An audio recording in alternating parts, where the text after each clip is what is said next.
Chapter 19, on the manner of saying the divine office. We believe that the divine presence is everywhere, and that the eyes of the Lord are looking on the good and the evil in every place. But we should believe this especially without any doubt when we are assisting at the work of God. To that end, let us be mindful always of the prophet's words, serve the Lord in fear, and again, sing praises wisely. And in the sight of the angels, I will sing praise to you. Let us therefore consider how we ought to conduct ourselves in the sight of the Godhead and of his angels. And let us take part in the psalmody in such a way that our mind may be in harmony with our voice. Chapter 20, on reverence in prayer. When we wish to suggest our wants to men of high station, we do not presume to do so except with humility and reverence. How much more, then, are complete humility and pure devotion necessary in supplication of the Lord who is God of the universe. And let us be assured that it is not in saying a great deal that we shall be heard, but in purity of heart and in tears of compunction. Our prayer, therefore, ought to be short and pure, unless it happens to be prolonged by an inspiration of divine grace. In community, however, let prayer be very short, and when the superior gives a signal, let all rise together.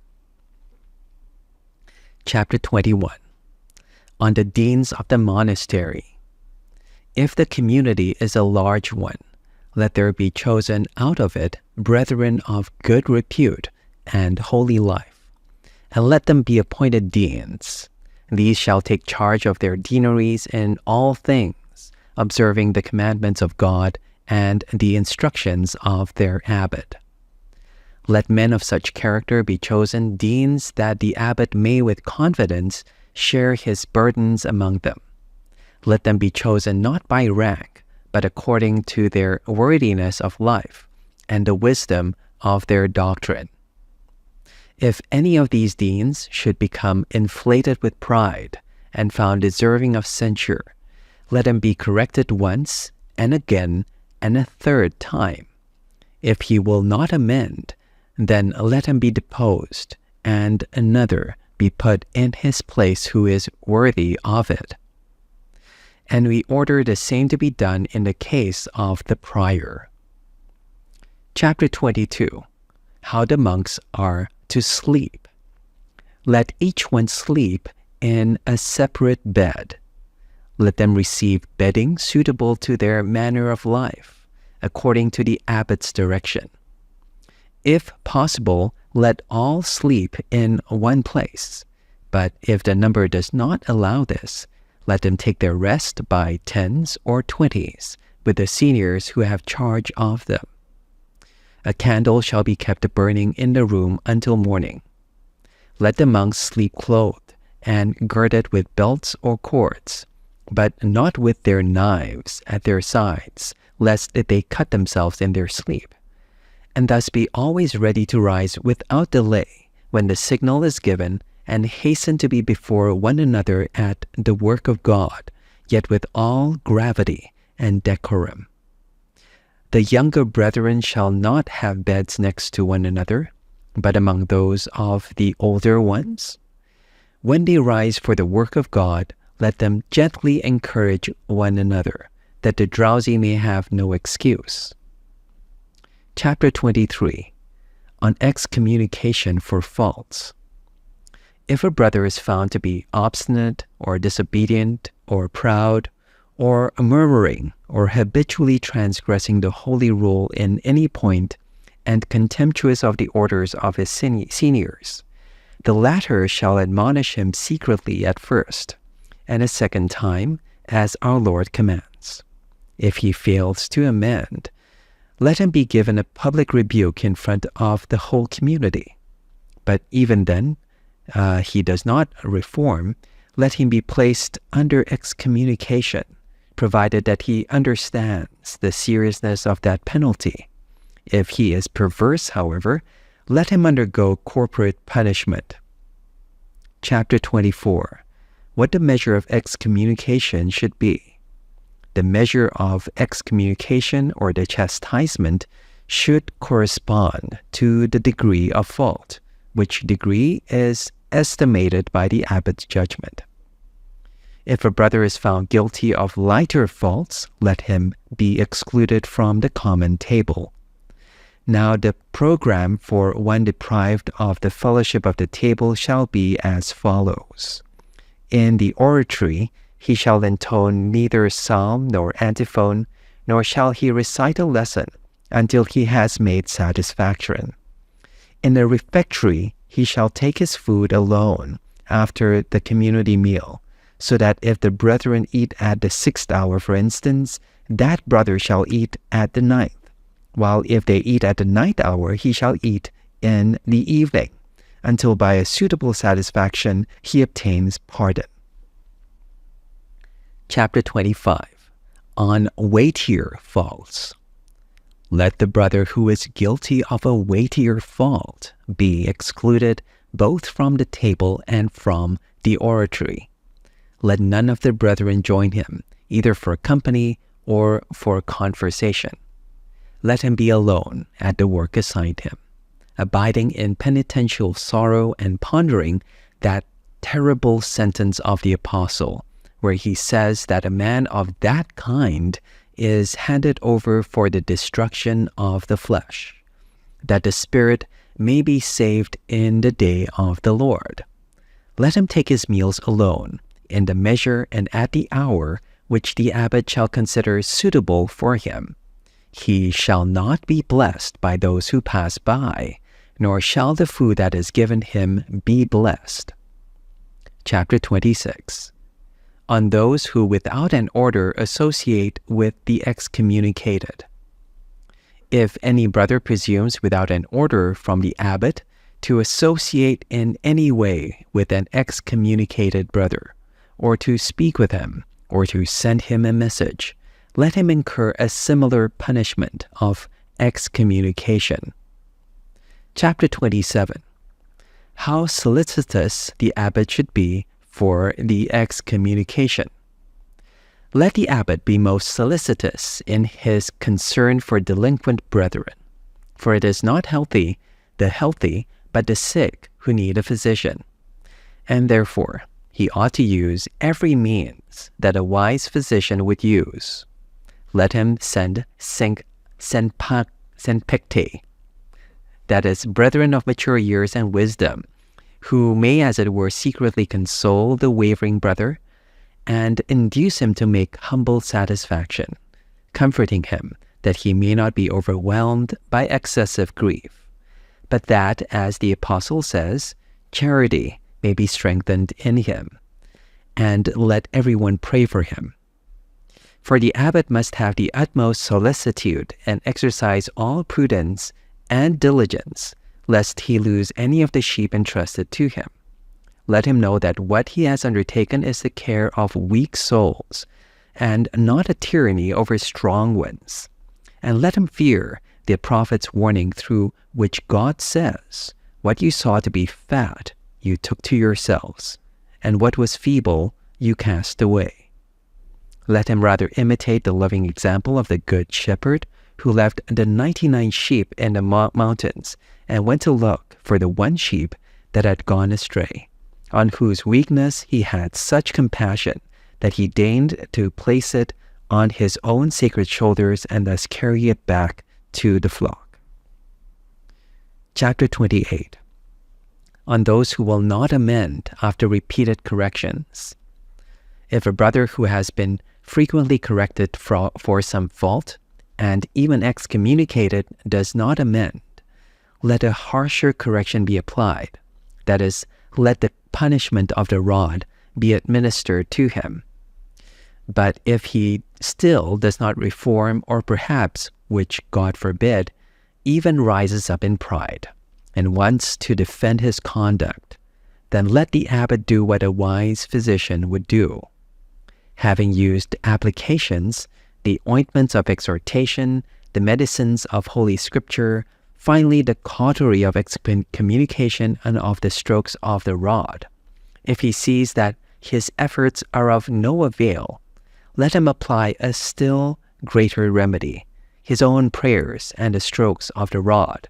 If he sees his own prayers and those of all the brethren, that the Lord who can do all things may restore health to the sick brother. But if he is not healed even in this way, then let the abbot use the knife of amputation, according to the apostles' word. Expel the evil one from your midst.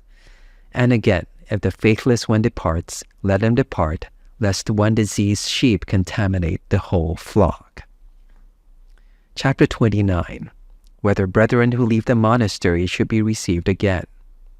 If a brother who through his own fault leaves the monastery should wish to return, let him first promise full reparation for his having gone away, and then let him be received in the lowest place, as a test of his humility.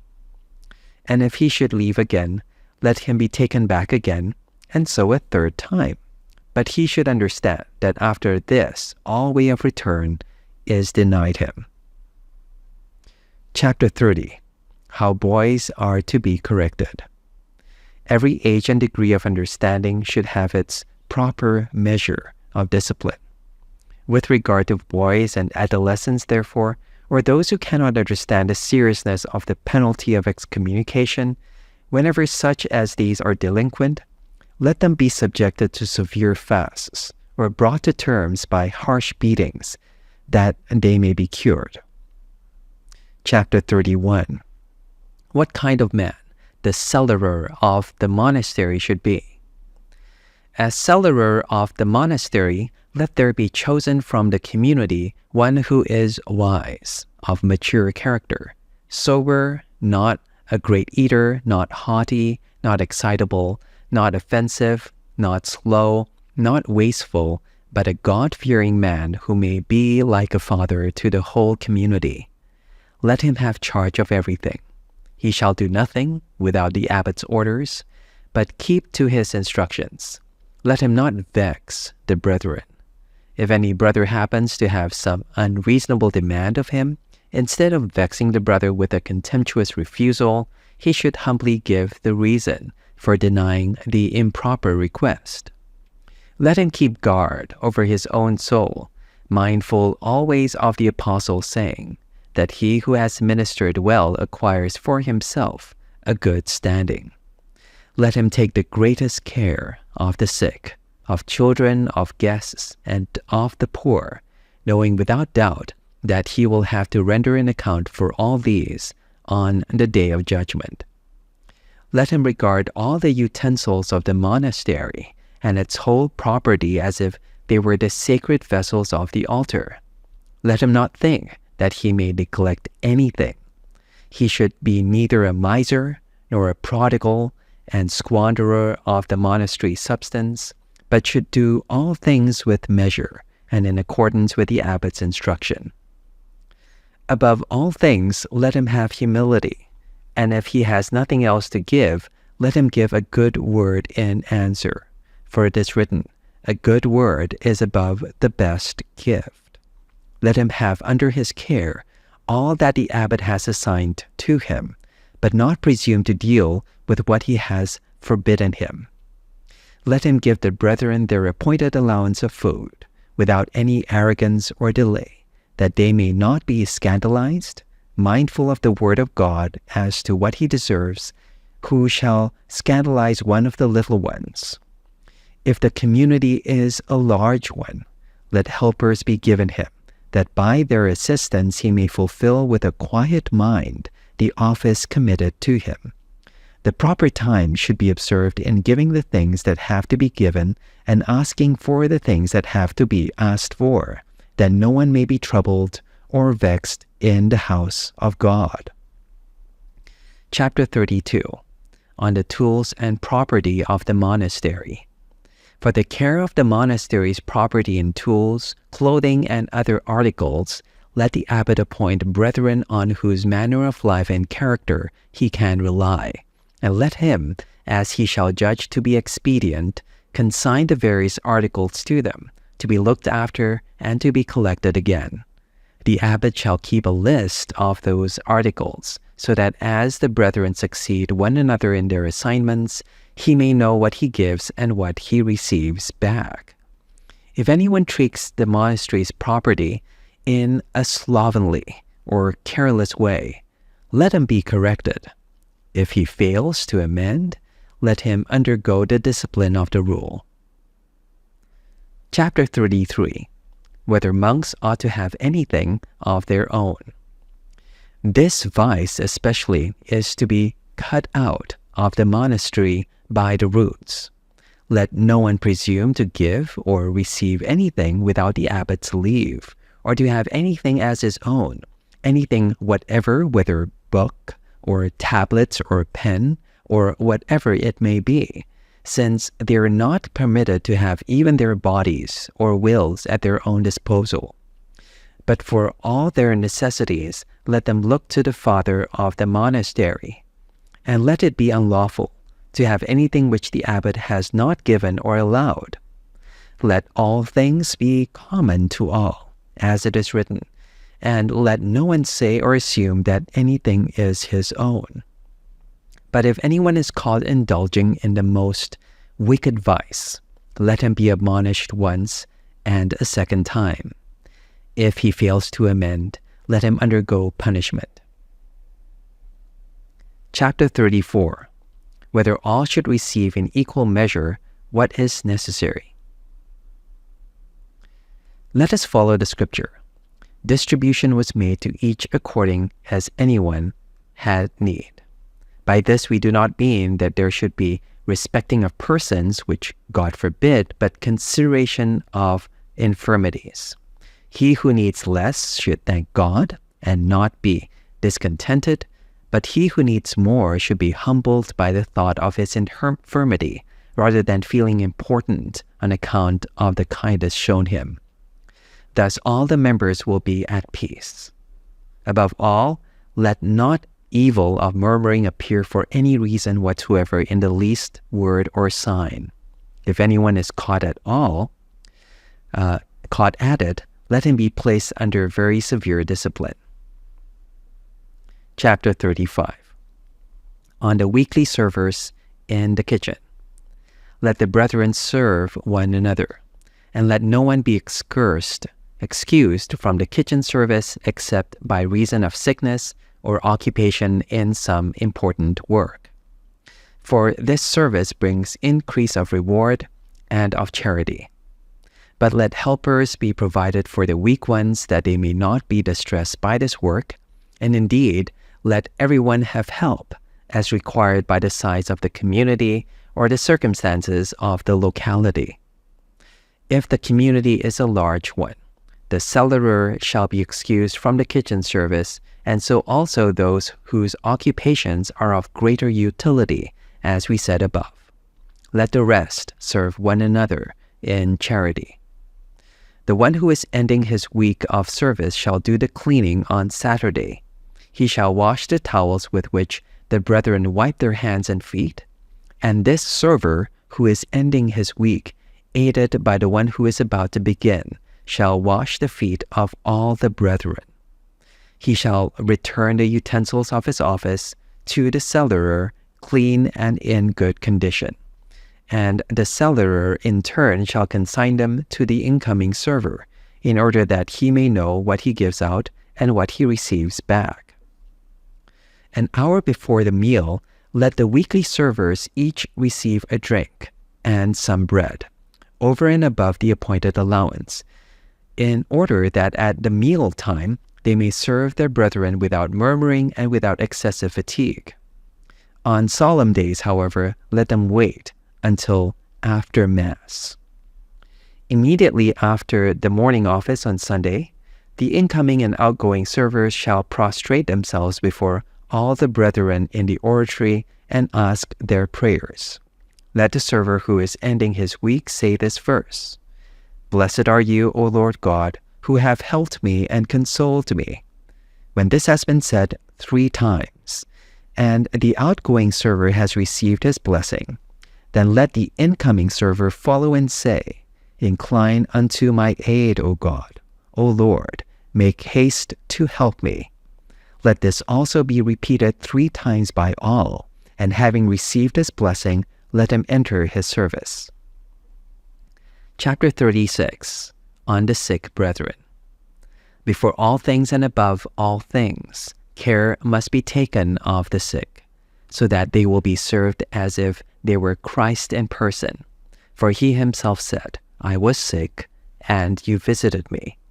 And what you did for one of these least ones, you did for me.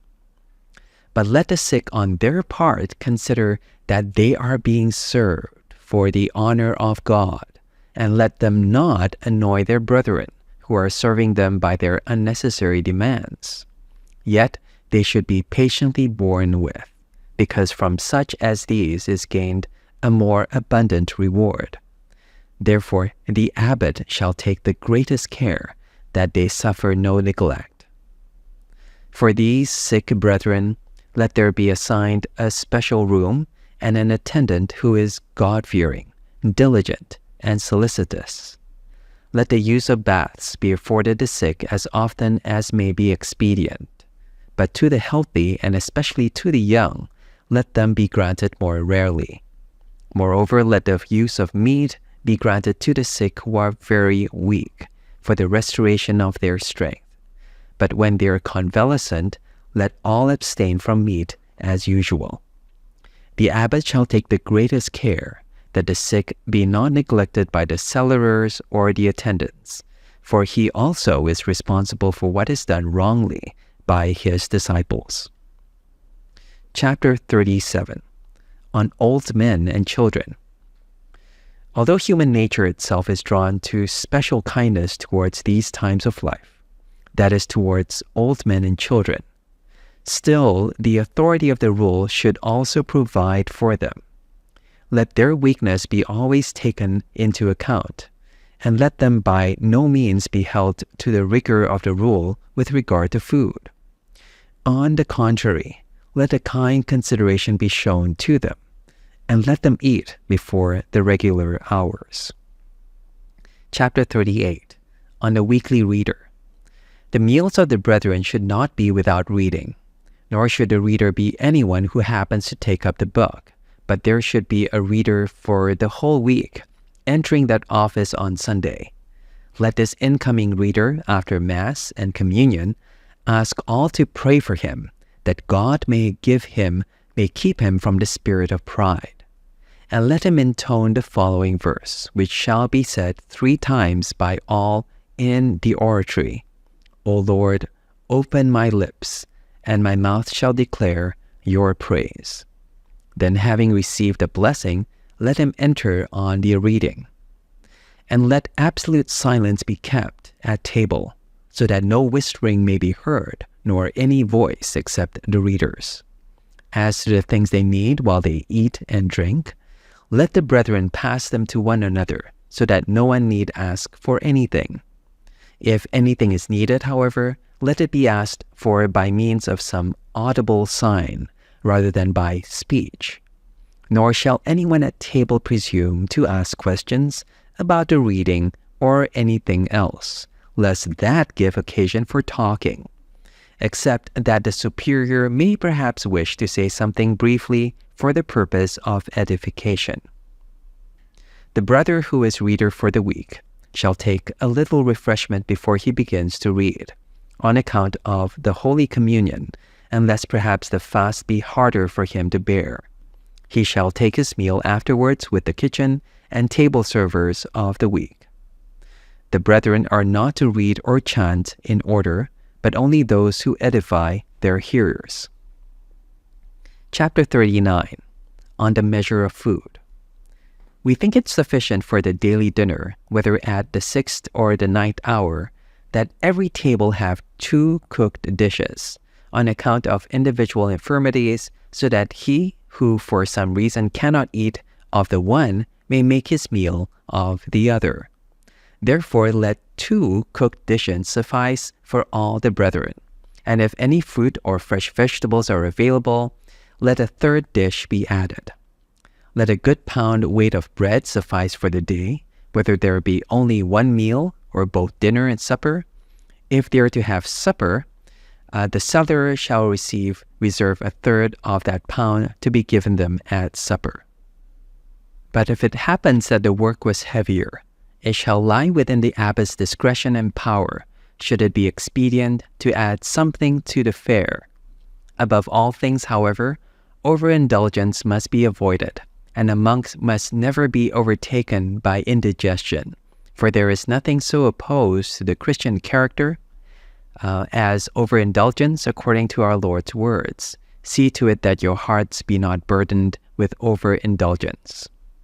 Young boys shall not receive the same amount of food as their elders, but less, and frugality shall be observed in all circumstances.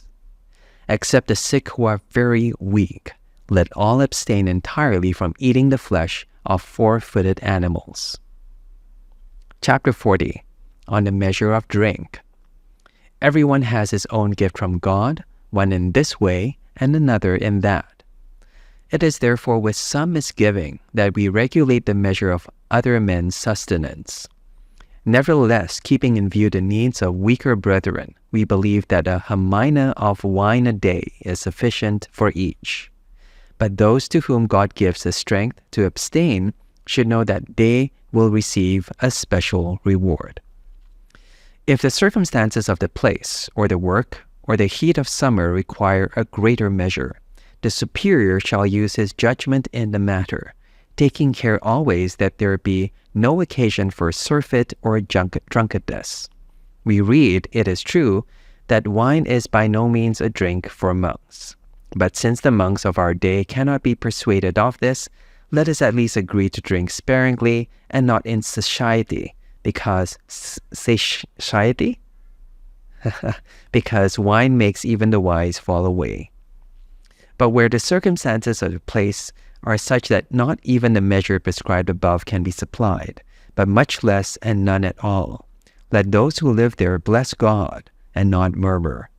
Above all things, do we give this admonition that they abstain from murmuring.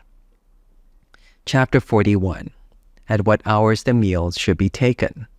From Holy Easter until Pentecost, let the brethren take dinner at the 6th hour, and supper in the evening. From Pentecost throughout the summer, unless the monks have work in the fields or the excessive heat of summer suppresses them, let them fast on Wednesdays and Fridays until the 9th hour. On the other days, let them dine at the 6th hour. The dinner at the 6th hour shall be the daily schedule if they have work in the fields or the heat of summer is extreme. The abbot's foresight shall decide on this. Thus it is that he should adapt and arrange everything in such a way that souls may be saved, and that the brethren may do their work without just cause for murmuring. From the Ides of September until the beginning of Lent, let them always take their dinner at the 9th hour.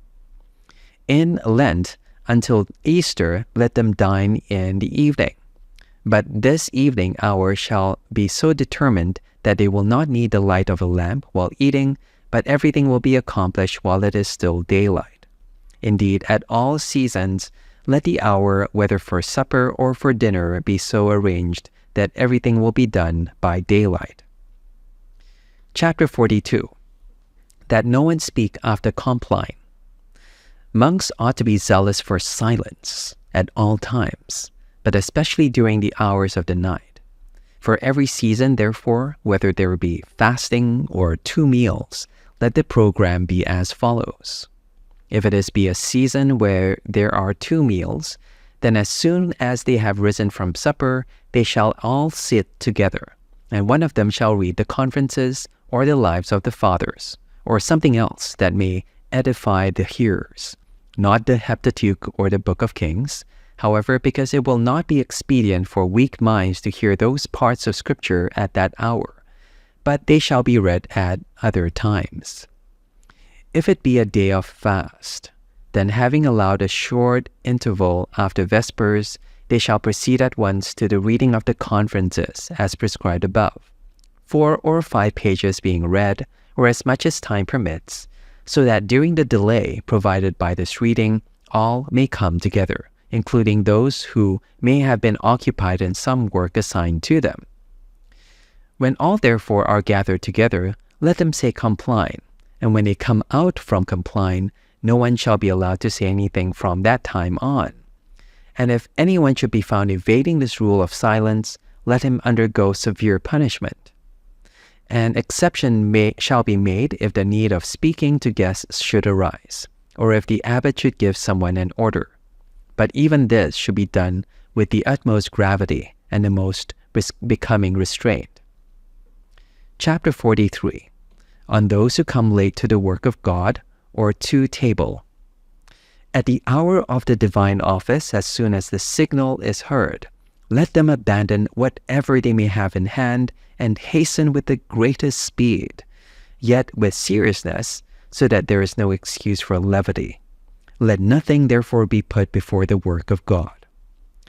If at the night office anyone arrives after the glory be to the Father of Psalm 94, which psalm for this reason we wish to be said very slowly and protractedly, let him not stand in his usual place in the choir, but let him stand last of all, or in a place set aside by the abbot for such negligent ones, in order that they may be seen by him and by all. He shall remain there until the work of God has been completed, and then do penance by a public satisfaction. The reason why we have judged it fitting for them to stand in the last place or in a place apart is that, being seen by all, they may amend for very shame. For if they remain outside of the oratory, there will perhaps be someone who will go back to bed and sleep, or at least seat himself outside and indulge in idle talk, and thus an occasion will be provided for the evil one. But let them go inside, that they may not lose the whole office and may amend for the future.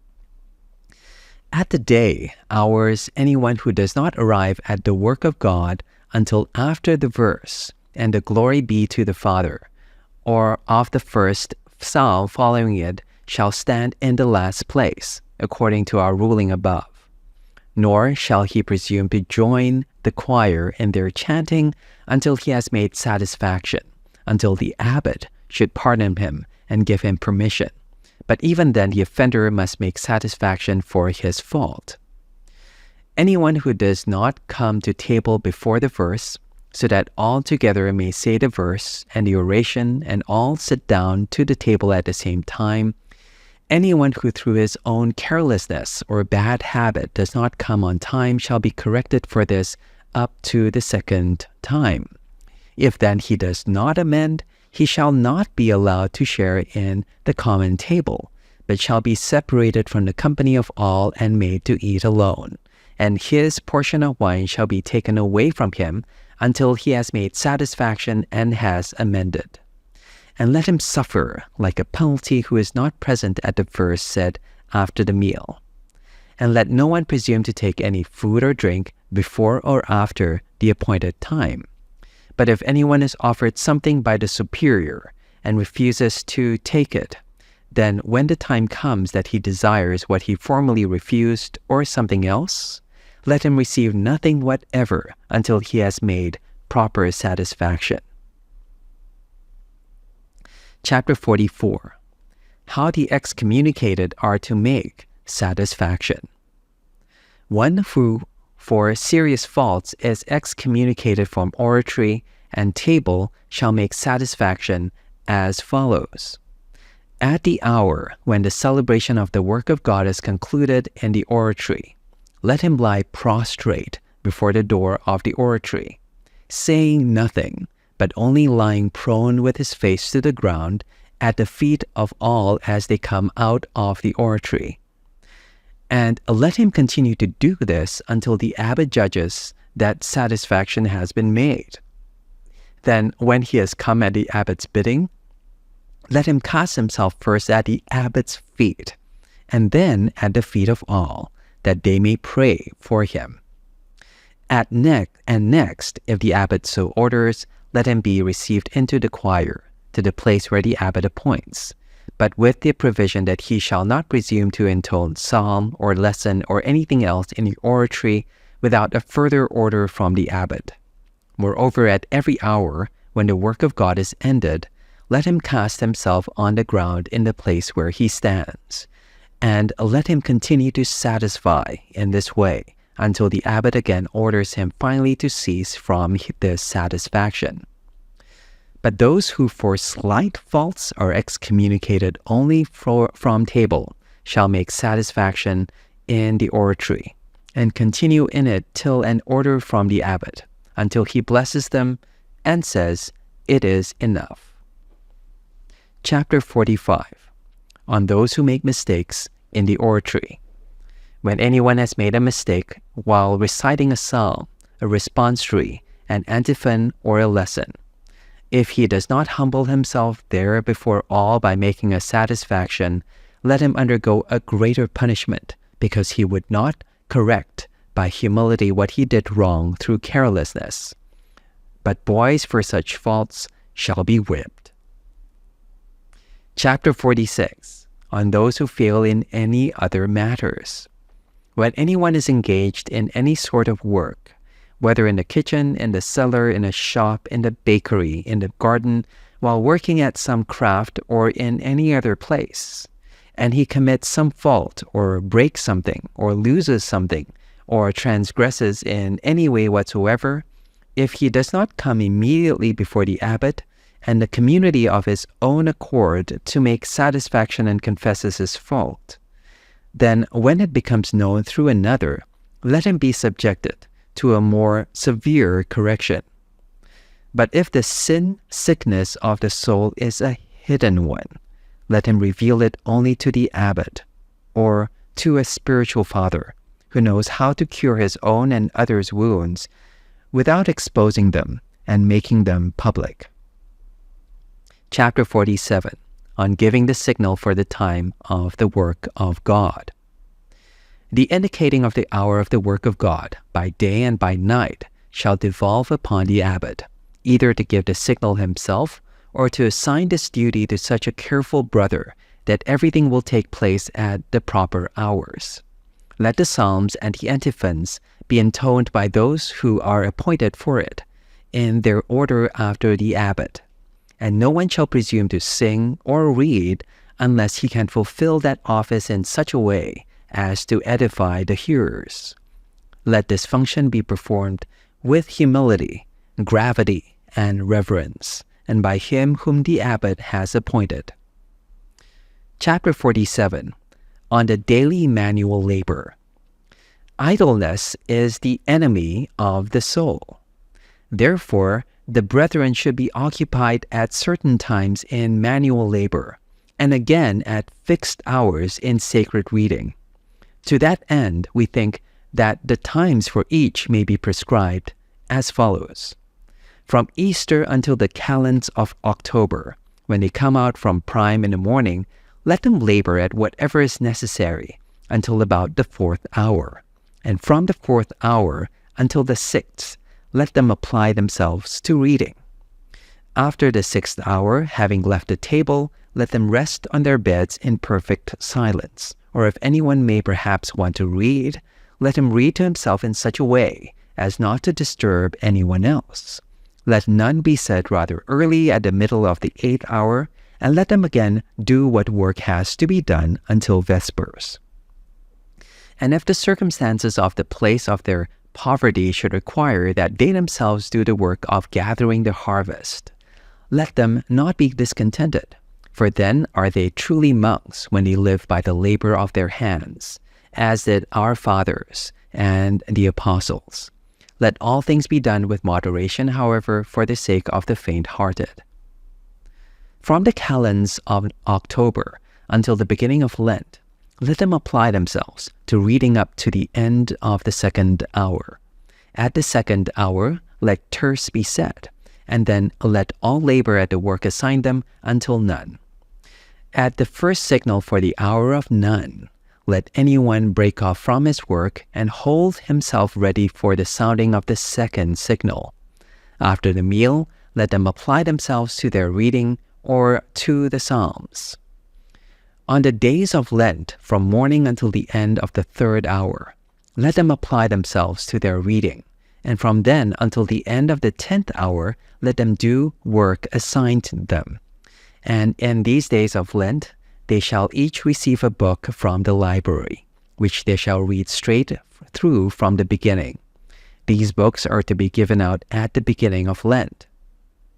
But certainly one or two of the seniors should be deputed to go about the monastery at the hours when the brethren are occupied in reading, and see that there be no lazy brother who spends his time in idleness or gossip and does not apply himself to the reading, so that he is not only unprofitable to himself but also distracts others.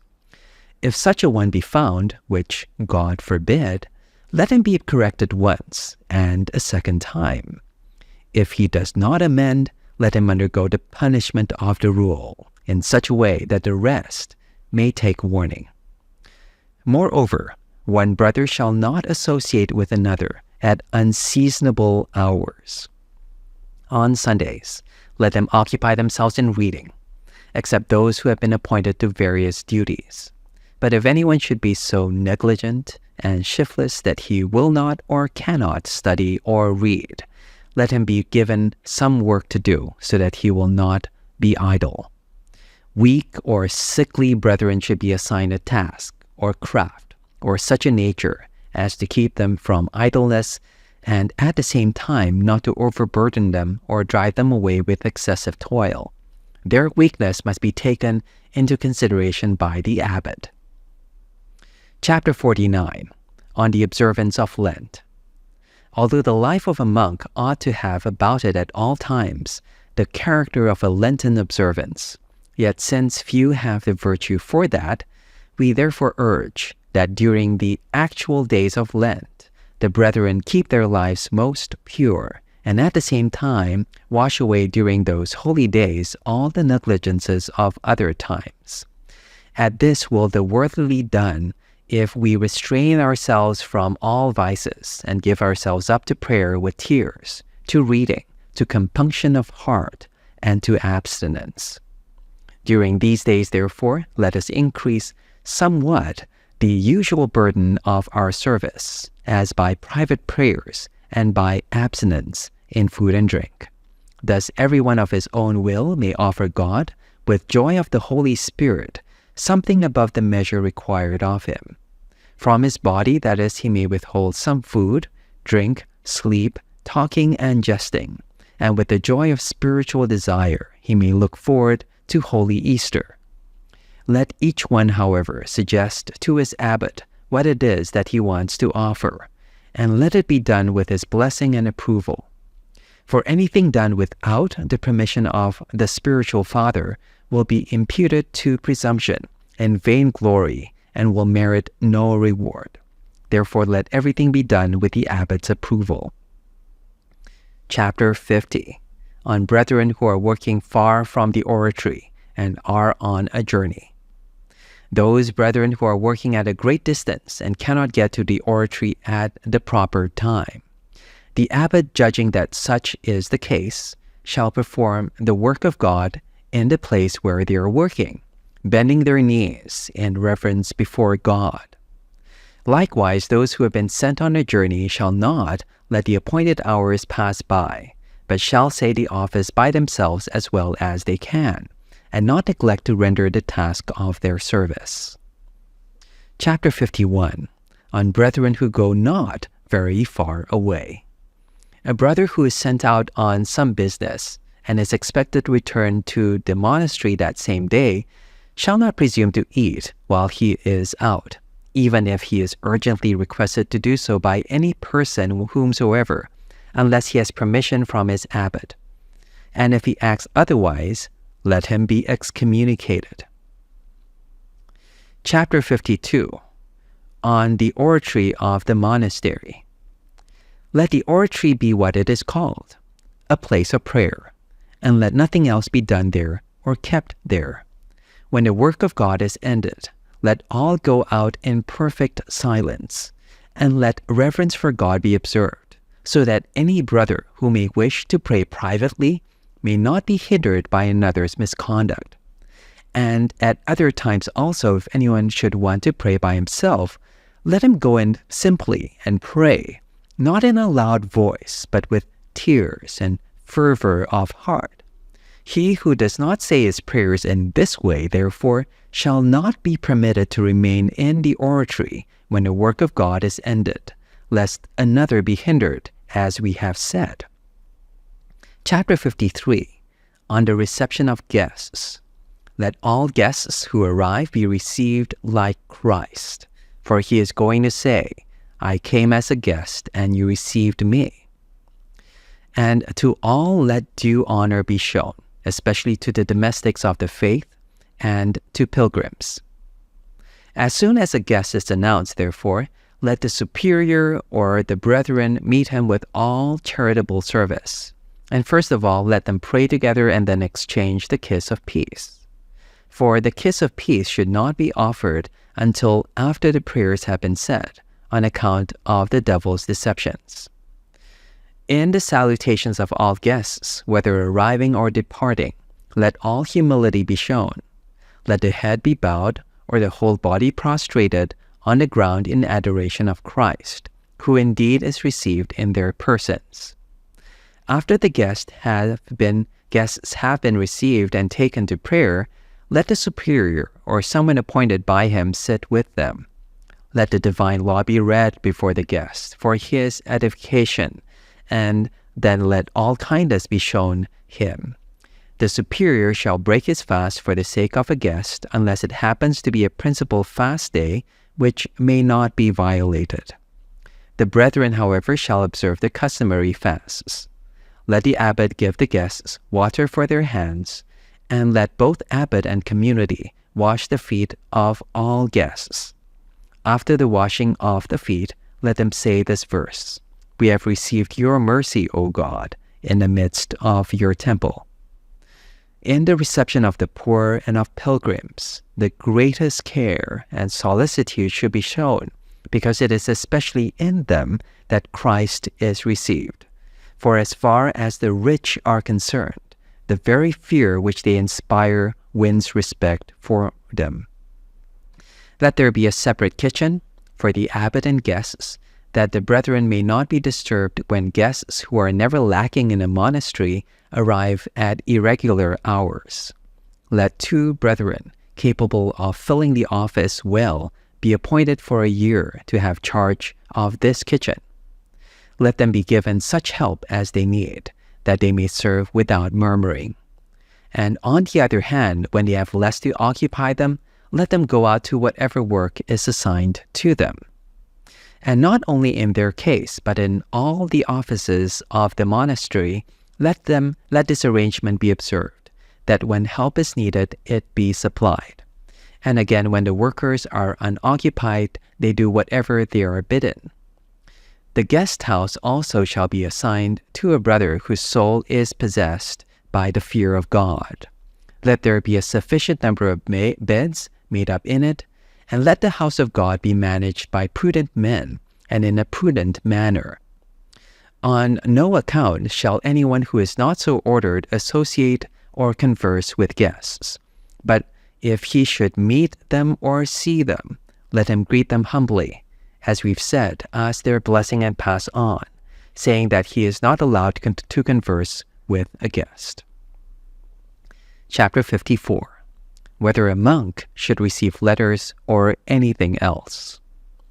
On no account shall a monk be allowed to receive letters, tokens, or any little gift whatsoever from his parents or anyone else, or from his brethren, or to give the same without the abbot's permission. But if anything is sent him, even by his parents, let him not presume to take it before it has been shown to the abbot, and it shall be in the abbot's power to decide to whom it shall be given, if he allows it to be received, and the brother to whom it was sent should not be grieved, lest occasion be given to the devil. Should anyone presume to act otherwise, let him undergo the discipline of the rule. Chapter 55. On the clothes and shoes of the brethren. Let clothing be given to the brethren according to the nature of the place in which they dwell and its climate, for in cold regions more will be needed, and in warm regions less. This is to be taken into consideration, therefore, by the abbot. We believe, however, that in ordinary places the following dress is sufficient for each monk: a tunic, a cowl, thick and woolly for winter, thin and worn for summer, a scapular for work, stockings and shoes to cover the feet. The monks should not complain about the color or the coarseness of any of these things, but be content with what can be found in the district where they live and can be purchased cheaply. The abbot shall see to the size of the garments, that they be not too short for those who wear them, but of the proper fit. Let those who receive new clothes always give back the old ones at once, to be put away in the wardrobe for the poor. For it is sufficient if a monk has 2 tunics and 2 cowls to allow for night wear and for the washing of these garments. More than that is superfluity and should be taken away. Let them return their stockings also, and anything else that is old when they receive new ones. Those who are sent on a journey shall receive drawers from the wardrobe, which they shall wash and restore on their return. And let their cowls and tunics be somewhat better than what they usually wear. These they shall receive from the wardrobe when they set out on a journey, and restore when they return. For bedding, let this suffice: a mattress, a blanket, a coverlet, and a pillow. The beds, moreover, are to be examined frequently by the abbot, to see if any private property be found in them. If anyone should be found to have something that he should not receive from the abbot, let him undergo the most severe discipline. And in order that the vice of private ownership may be cut out by the roots, the abbot should provide all the necessary articles: cowl, tunic, stockings, shoes, girdle, knife, pen, needle, handkerchief, tablets, that all pretext of need may be taken away. Yet the abbot should always keep in mind the sentence from the Acts of the Apostles, that distribution was made to each according as anyone had need. In this manner, therefore, let the abbot consider the weaknesses of the needy, and not the ill will of the envious. But in all his decisions, let him think about the retribution of God. Chapter 56. On the abbot's table. Let the abbot's table always be with the guests and the pilgrims. But when there are no guests, let it be in his power to invite whom he will of the brethren. Yet 1 or 2 seniors must always be left with the brethren for the sake of discipline. Chapter 57. On the craftsmen of the monastery. If there are craftsmen in the monastery, let them practice their crafts with all humility, provided the abbot has given permission. But if any one of them becomes conceited over his skill in his craft, because he seems to be conferring a benefit on the monastery, let him be taken from his craft and no longer exercise it, unless after he has humbled himself, the abbot again gives him permission. If any of the work of the craftsman is to be sold, let those through whose hands the transactions pass see to it that they do not presume to practice any fraud. Let them always remember Ananias and Sapphira, lest perhaps the death with which these are incurred in the body, they themselves and any others who would deal dishonestly with the monastery's property should suffer in the soul. And in the prices, let not the sin of avarice creep in, but let the goods always be sold a little cheaper than they can be sold by the people in the world, that in all things God may be glorified. Chapter 58. On the manner of receiving brethren. When anyone is newly come for the reformation of his life, let him not be granted an easy entrance, But as the apostle says, test the spirits to see whether they are from God.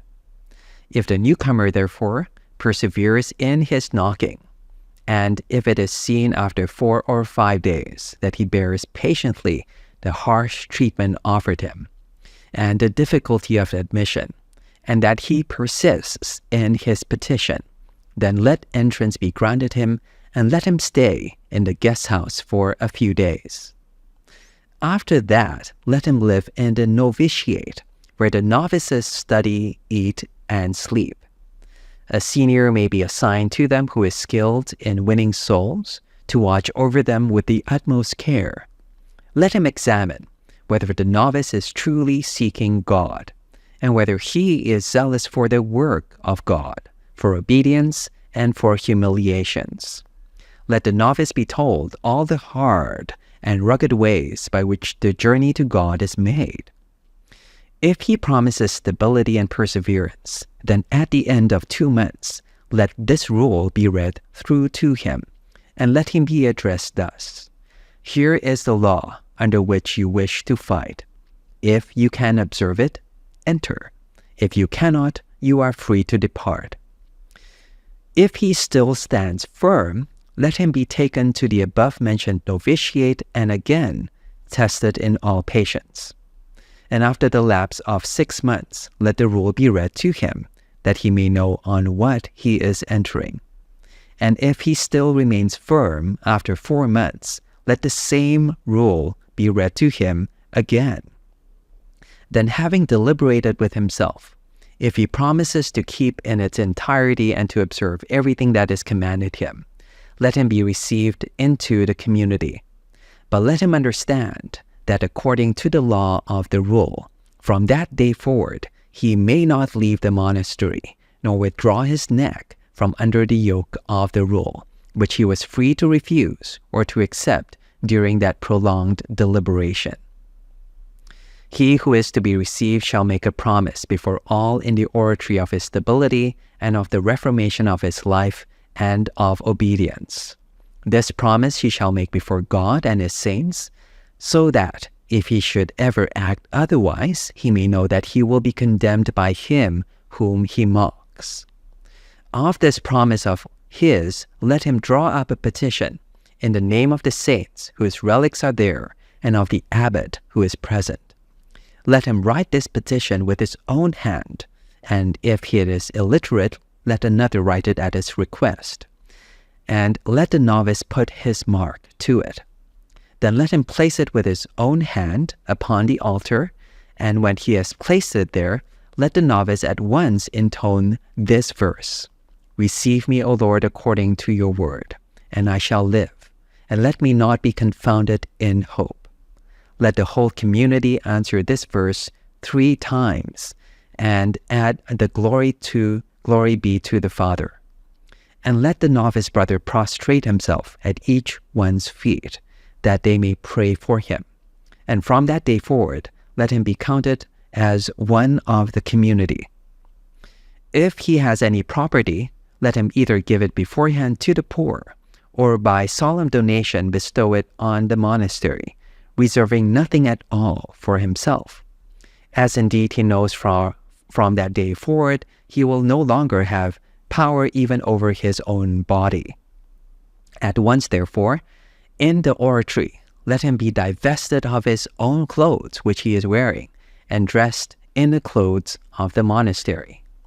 But let the clothes of which he was divested be put aside in the wardrobe and kept there. Then, if he should ever listen to the persuasions of the devil and decide to leave the monastery, which God forbid, he may be divested of the monastic clothes and cast out. His petition, however, which the abbot has taken from the altar, shall not be returned to him, but shall be kept in the monastery. Chapter 57. On the sons of nobles and of the poor who are offered. If anyone of the nobility offers his son to God in the monastery and the boy is very young, let his parents draw up the petition which we mentioned above, and at the oblation let them wrap the petition and the boy's hand in the altar cloth, and so offer him. As regards their property, they shall promise in the same petition under oath that they will never of themselves or through an intermediary or in any way whatever give him anything or provide him with the opportunity of owning anything. Or else, if they are unwilling to do this, and if they want to offer something as an alms to the monastery for their advantage, let them make a donation of the property they wish to give to the monastery, reserving the income to themselves if they wish. And in this way, let everything be barred, so that the boy may have no expectations whereby, which God forbid, he might be deceived and ruined, as we have learned by experience. Let those who are less well-to-do make a similar offering, but those who have nothing at all shall simply draw up the petition and offer their son before witnesses at the oblation. Chapter 60. On priests who may wish to live in the monastery. If anyone of the priestly order should ask to be received into the monastery, permission shall not be granted him too readily. But if he is quite persistent in his request, let him know that he will have to observe the whole discipline of the rule, and that nothing will be relaxed in his favor, that it may be as it is written, "Friend, for what have you come?" It shall be granted him, however, to stand next after the abbot, and to give blessings, and to celebrate Mass, but only by order of the abbot. Without such order, let him not presume to do anything, knowing that he is subject to the discipline of the rule, but rather let him give an example of humility to all. And if there happens to be question of an appointment or of some business in the monastery, let him expect the rank due him according to the date of his entrance into the monastery, and not the place granted him out of reverence for the priesthood. If any clerics moved by the same desire should wish to join the monastery, let them be placed in a middle rank, for they too are to be admitted only if they promise observance to the rule and their own stability. Chapter 61. How pilgrim monks are to be received. If a pilgrim monk coming from a distant region wants to live as a guest of the monastery, let him be received for as long a time as he desires, provided he is content with the customs of the place as he finds them, and does not disturb the monastery by superfluous demands, but is simply content with what he finds. If, however, he censures or points out anything reasonably and with the humility of charity, let the abbot consider prudently whether perhaps it was for that very purpose that the Lord sent him. If afterwards he should want to bind himself to stability, his wish should not be denied him, especially since there has been opportunity during his stay as a guest to discover his character. But if as a guest he was found exacting or prone to vice, not only should he be denied membership in the community, but he should even be politely requested to leave, lest others be corrupted by his evil life.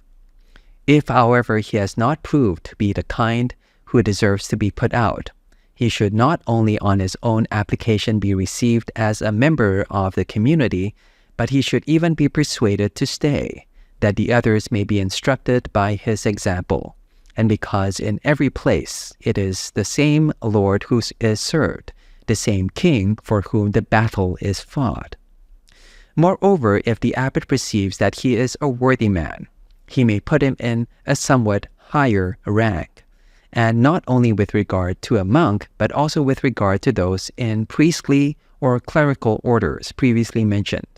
The abbot may establish them in a higher rank than would be theirs by date of entrance if he perceives that their life is deserving. Let the abbot take care, however, never to receive a monk from another known monastery as a member of his community without the consent of his abbot or a letter of recommendation. For it is written, Do not to another what you would not want done to yourself. Chapter 62. On the priests of the monastery. If an abbot desired to have a priest or a deacon ordained for his monastery, let him choose one of his monks who is worthy to exercise the priestly office. But let the one who is ordained beware of self-exaltation or pride, and let him not presume to do anything except what is commanded him by the abbot, knowing that he is so much the more subject to the discipline of the rule. Nor should he by reason of his priesthood forget the obedience and the discipline required by the rule, but make evermore the more progress towards God. Let him always keep the place which he received on entering the monastery, except in his duties at the altar, or in case the choice of the community and the will of the abbot should promote him for the worthiness of his life. Yet he must understand that he is to observe the rules laid down by deans and priors. Should he presume to act otherwise, let him be judged not as a priest, but as a rebel. And if he does not reform after repeated admonitions, let even the bishop be brought in as a witness. If then he still fails to amend, and his offenses are notorious, let him be put out of the monastery, but only if his contumacy is such that he refuses to submit or obey the rule. Chapter 63. On the order of the community. Let all keep their places in the monastery, established by the time of their entrance, the merit of their lives, and the decision of the abbot. Yet the abbot must not disturb the flock committed to him, nor by an arbitrary use of his power ordain anything unjustly, but let him always think of the account he will have to render to God for all his decisions and his deeds. Therefore, in that order which he has established, or which they had already had, let the brethren approach to receive the kiss of peace and communion, intone the psalms, and stand in choir. And in no place whatever should age decide the order or be prejudicial to it, for Samuel and Daniel as mere boys judged priests. Except for those already mentioned, therefore, whom the abbot has promoted by a special decision or demoted for definite reasons, all the rest shall take their order according to the time of their entrance. Thus, for example, he who came to the monastery at the second hour of the day, whatever be his age or his dignity, must know that he is junior to the one who came at the first hour of the day. Boys, however, are to be kept under discipline in all matters and by everyone. The juniors, therefore, should honor their seniors, and the seniors love their juniors. In the very manner of address, let no one call another by the mere name, but let the seniors call their juniors brothers, and the juniors call their seniors fathers, by which is conveyed the reverence due to a father. But the abbot, since he is believed to represent Christ, shall be called Lord and Abbot, not for any pretensions of his own, but out of honor and love for Christ. Let the abbot himself reflect on this, and show himself worthy of such an honor. And wherever the brethren meet one another, the junior shall ask the senior for his blessing. When a senior passes by, a junior shall rise and give him a place to sit.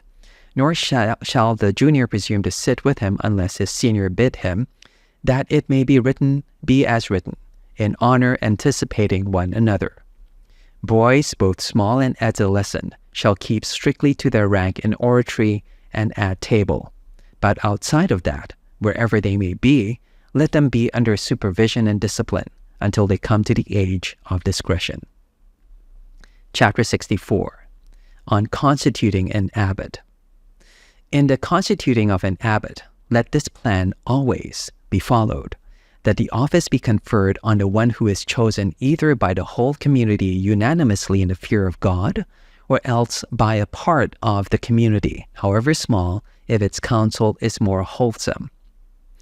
Merit of life and wisdom of doctrine should determine the choice of the one to be constituted, even if he be the last in the order of the community. But if, which God forbid, the whole community should agree to choose a person who will acquiesce in their vices, and if those vices somehow become known to the bishop to whose diocese the place belongs, or to the abbots, or the faithful of the vicinity, Let them prevent the success of this conspiracy of the wicked, and set a worthy steward over the house of God. They may be sure that they will receive a good reward for this action if they do it with a pure intention and out of zeal for God, as on the contrary they will sin if they fail to do it. Once he has been constituted, let the abbot always bear in mind what a burden he has undertaken, and to whom he will have to give an account of his stewardship. And let him know that his duty is rather to profit his brethren than to preside over them. He must therefore be learned in the divine law, that he may have a treasure of knowledge from which to bring forth new things and old. He must be chaste, sober, and merciful. Let him exalt mercy over judgment, that he himself may obtain mercy. He should hate vices, and he should love the brethren.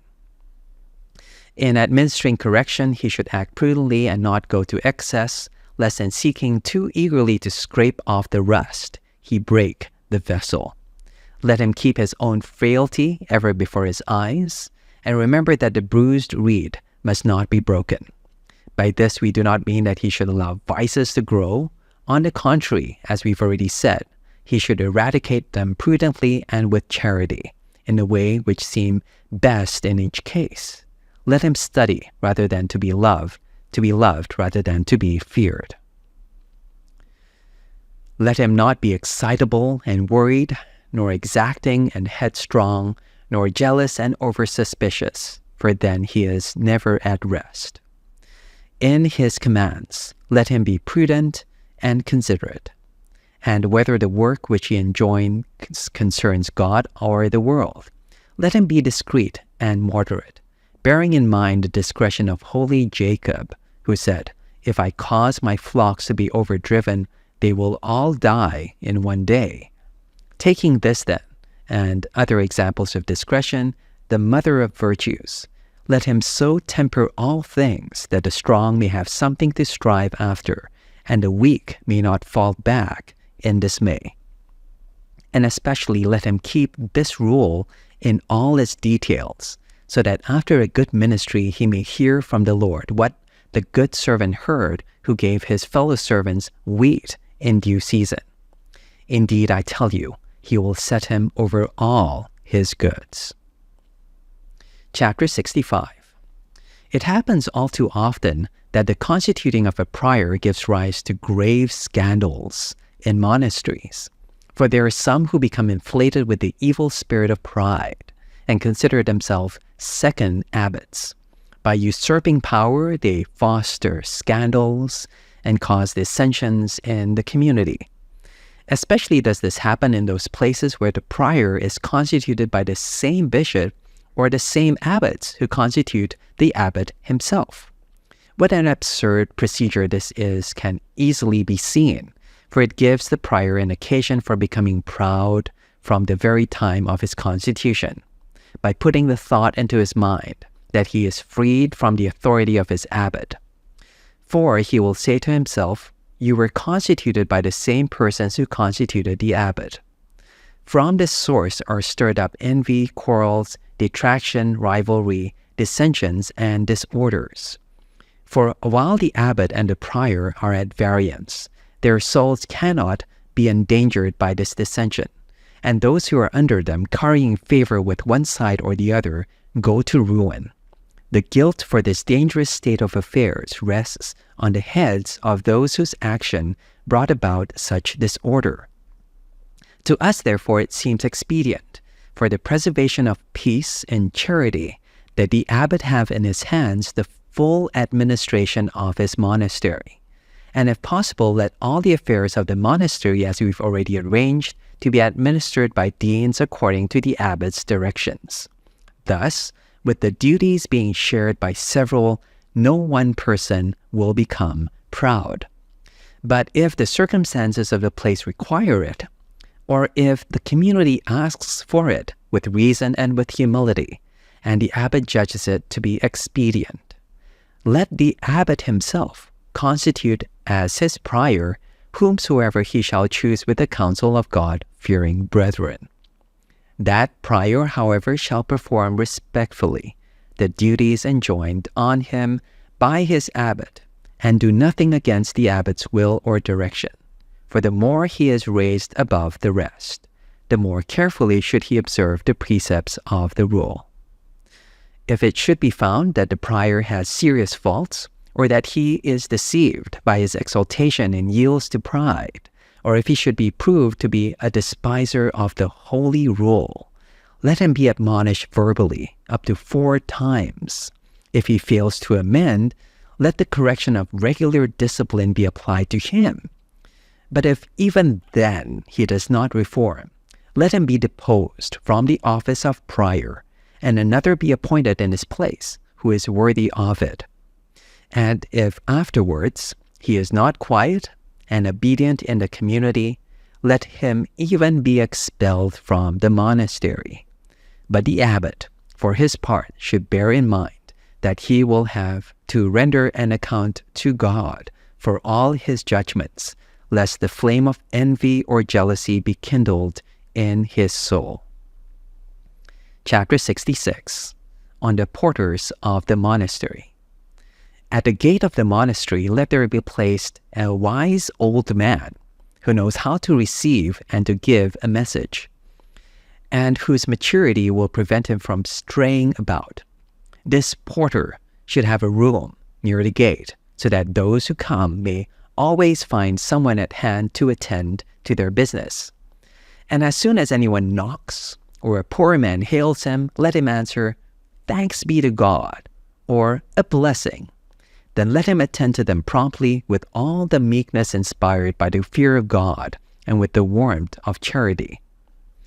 Should the porter need help, let him have one of the younger brethren.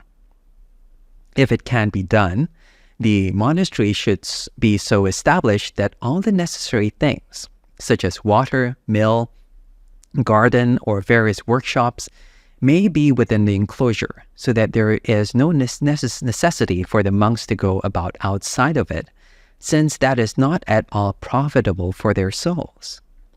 We desire that this rule be read often in the community, so that none of the brethren may excuse himself on the ground of ignorance. Chapter 67. On brethren who are on a journey.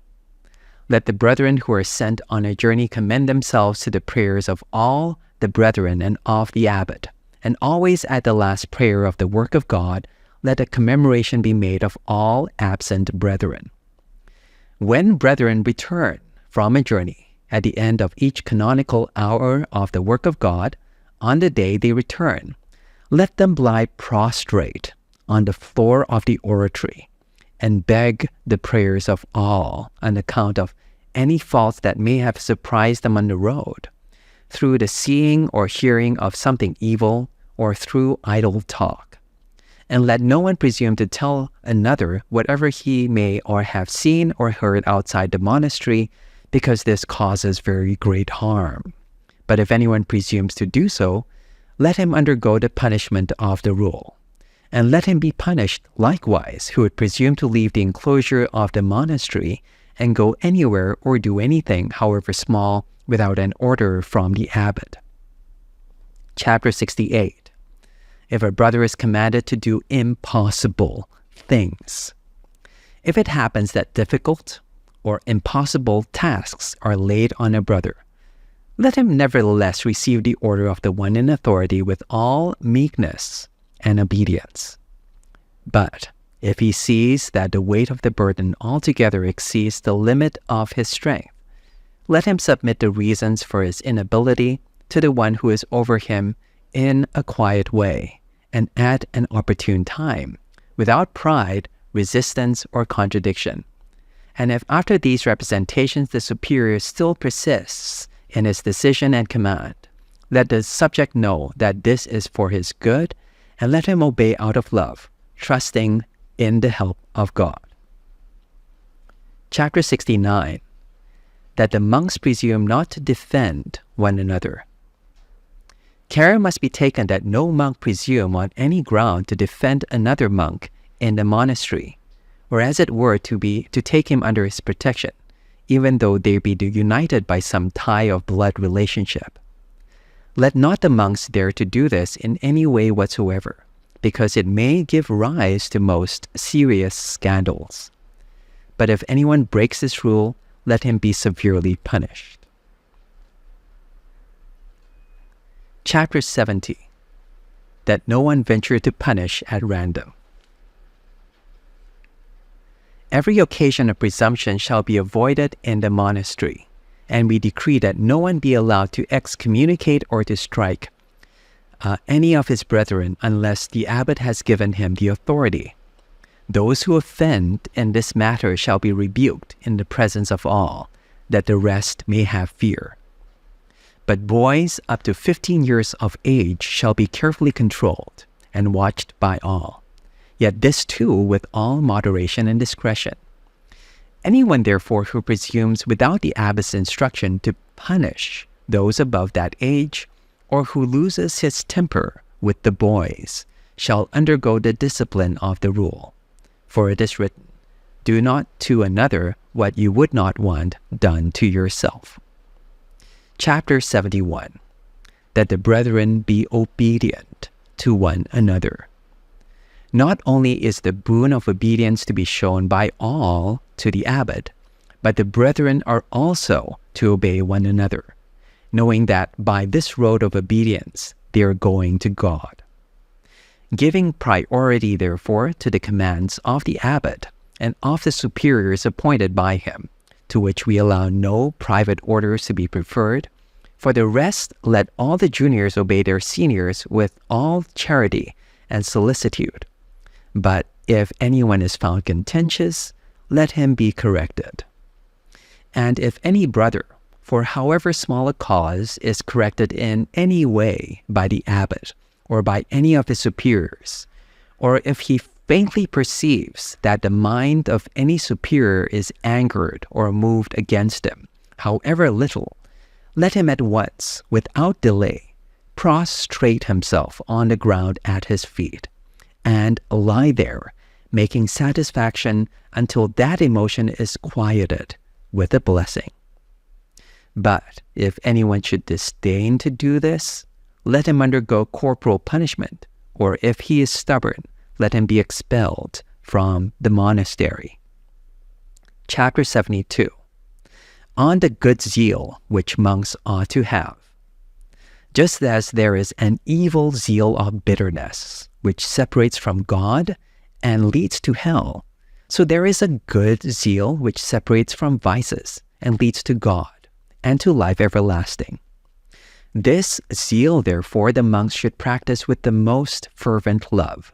Thus they should anticipate one another in honor, most patiently endure one another's infirmities, whether of body or of character.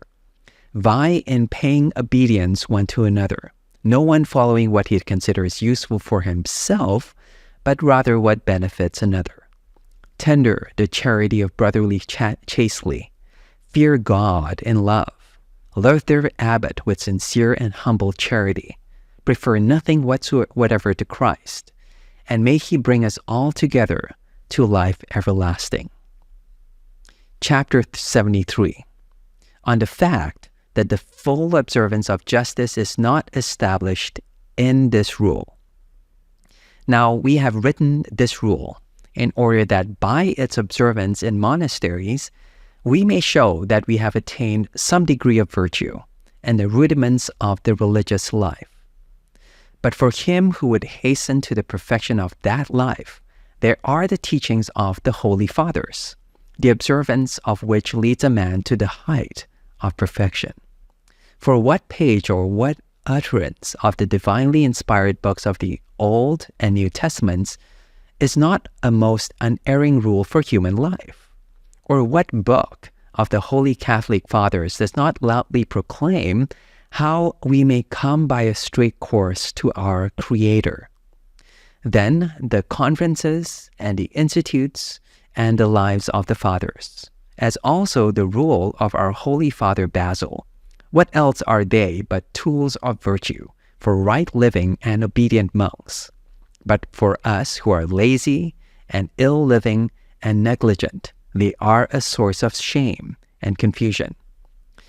Whatever you are, therefore, who are hastening to the heavenly homeland, fulfill with the help of Christ this minimum rule which we've written for beginners, and then at length, under God's protection, you will attain to the loftier heights of doctrine and virtue which we have mentioned above.